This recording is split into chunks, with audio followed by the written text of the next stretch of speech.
Hey everyone, welcome back to Reading with Tatiana. Today I'm doing my February 2023 wrap-ups and I was very lucky to be able to finish 6 books this month.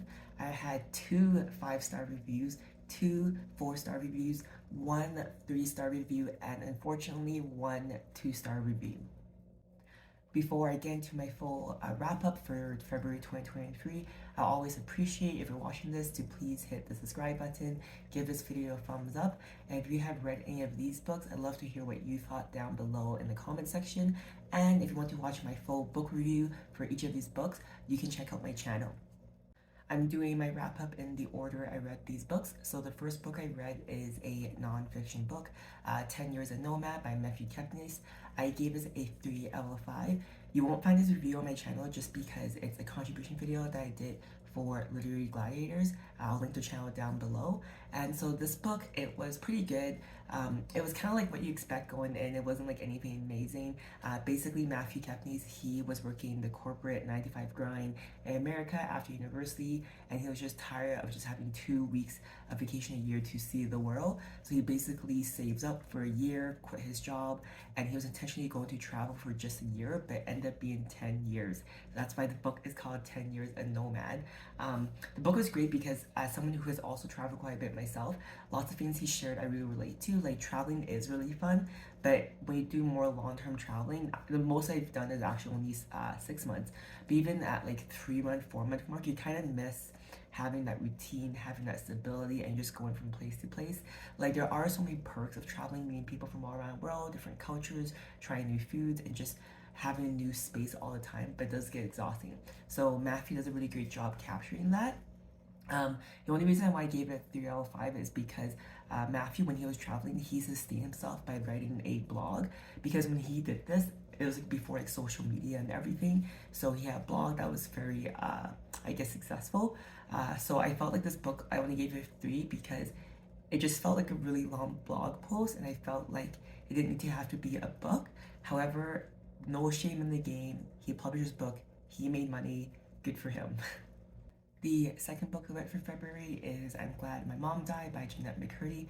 I gave this book an easy 5 out of 5. It is in the memoir autobiography category, and I keep telling myself this every time I read like a celebrity memoir, that I wish I listened to the audiobook version of it because it'd be cool to listen to them narrate their own life. However, I just prefer like reading a book, so it's hard for me, but I need to remind myself that, because I think Jeanette McCurdy would have been so entertaining to listen to because she had a great writing voice. So if you're not familiar with this book, is Jeanette McCurdy. She was a Nickelodeon TV star in the show iCarly, and then later a spin-off called, I think it was like Cat and Sam with Ariana Grande. And unfortunately, I did watch Nickelodeon growing up. I'm a bit older, so I watched more like uh, was it That's So Raven and like The Sweet Life of Zach and Cody. So I did miss these 2 shows, unfortunately, but I am like familiar with her name. But I think even if you're not familiar with her names, it's kind of cool to read about a child star's experience. And unfortunately for Jeanette, she had her traumatic one, because not only was she a victim of being a child star in the industry, but her mom was also not the best person, and that's why the book is titled I'm Glad My Mom Died. I don't really want to spoil it, but like Jeanette McCurdy talks about like her upbringing, how she wasn't really set up for success through her mom pressuring her to be an actress, how she wasn't set up for success in the industry, how like adults and men took advantage of her because she was famous from a young age, and it's just really unfortunate. I believe Jeanette McCurdy is now in her early 30s, and she talks very candidly and openly about it, and it's just a great read. Despite being such a dark topic, she has a great voice for comedy, and it really shows through even when you're reading this book. So if you haven't read this and you're interested in it, I would recommend listening to the audiobook version of it, which she narrates. The next book I read was after reading the author's other book, Claire and the Sun, last month, which I gave a 4 out of 5. So I was really excited to read Never Let Me Go by Kazuo Ishiguro. However, I gave this a 2 out of 5. I think I just went in with such high hopes because I just read one of his other books. But I don't know, it just wasn't what I expected. So I think if I ever read an author I really enjoy, instead of going back to back, maybe give it some time. So in this book, we meet Kathy, who tells the story of in this like dystopian recent past. So this book is set in the 1990s in England. However, it's kind of dystopian, and Kathy tells us the story of how she's in her I think 30s, and she is a carer. However, there's people who are donors, so you kind of realize that it's a dystopian like world, and she kind of reflects on her childhood and her youth, where she had two best friends, Ruth and Tommy, and they kind of grew up in a boarding school together called Hailsham. Um, I'm not really spoiling the book, I guess, but because you learn it pretty early on, but you kind of come to really learn quite quickly that Ruth, Kathy, and Tommy attend this boarding school. However, they're kind of raised to be not like a regular human like me and you, and they have a set purpose. So this book is kind of like in a way beautiful. I do think this is one of the books that kind of like sorry, I turned off the alarm that came on my phone. Um, it's one of those books where like when I read it, I was like, eh, but now that I've sat on it for a few weeks, it kind of like simmers in my mind. So this book, I think, is really about coming of age and realizing what's your purpose in life, and what do you do with that purpose once you find out what it is, and do you have free will? There's also a movie adaptation that I really enjoyed with Carey Mulligan, Keira Knightley, and Andrew Garfield, all great actors. It came out in 2010.